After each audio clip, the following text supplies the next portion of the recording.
కుర్రాళ్లు తమను తాము నిరూపించుకునేందుకు ఐపీఎల్ మంచి వేదికగా తయారైంది. ప్రతి సీజన్ లోనూ ఇందులో రాణించి టీమిండియాలో అడుగుపడుతున్న వారి సంఖ్య పెరుగుతోంది. ముఖ్యంగా ఐపీఎల్ లో ఎమర్జింగ్ స్టార్స్ గా అవతరించిన ఆటగాళ్లు చాలా మంది ఇప్పుడు టీమిండియా తరఫున చోటు సుస్థిరం చేసుకోగా ఇప్పుడు మరో కుర్రాడు ఎదురు చూస్తున్నాడు.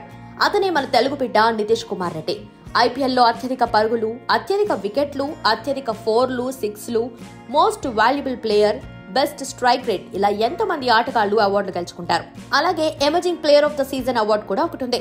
భవిష్యత్తు అంతర్జాతీయ క్రికెట్ స్టార్ గా కీర్తిస్తూ ఆయా సీజన్ లో అద్భుత ప్రదర్శన చేసిన కుర్రాళ్లకు ఈ అవార్డు ఇస్తుంది.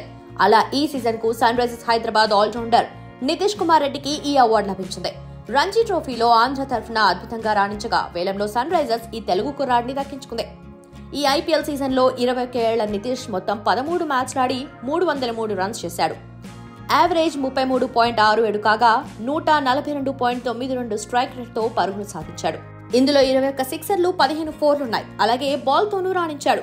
బౌలింగ్ లో 3 వికెట్లు పడగొట్టాడు. రాజస్థాన్ రాయల్స్ తో మ్యాచ్ లో జట్టు కష్టాల్లో ఉన్నప్పుడు బ్యాటింగ్ కు వచ్చిన నితీష్ రెడ్డి ఆ మ్యాచ్ లో 42 బంతుల్లోనే 76 రన్స్ తో నాట్అవుట్ గా నిలిచాడు. ఏకంగా 8 సిక్సర్లు బాదాడు. పంజాబ్ తో మ్యాచ్ లో కఠినమైన పిచ్ పై 37 బంతుల్లోనే 64 రన్స్ చేశాడు. ఈ మ్యాచ్ లో 50+ పరుగులు, 1 వికెట్, 1 క్యాచ్ అందుకొని ఈ ఘనత సాధించిన తొలి అన్క్యాప్డ్ ప్లేయర్ గా చరిత్ర సృష్టించాడు. అవసరమైన సమయంలో బ్యాట్ తో విలువైన పరుగులు చేసి బంతితోనూ ప్రత్యర్థిని కట్టడి చేశాడు నితీష్. ఫీల్డింగ్ లోనూ చురుగ్గా కదిలాడు. ముఖ్యంగా పంజాబ్ తో మ్యాచ్ తర్వాత నితీష్ రెడ్డి రూపంలో భారత్ కు మరో మంచి ఆల్రౌండర్ దొరికినట్లేనని పలువురు మాజీలు కొనియాడారు.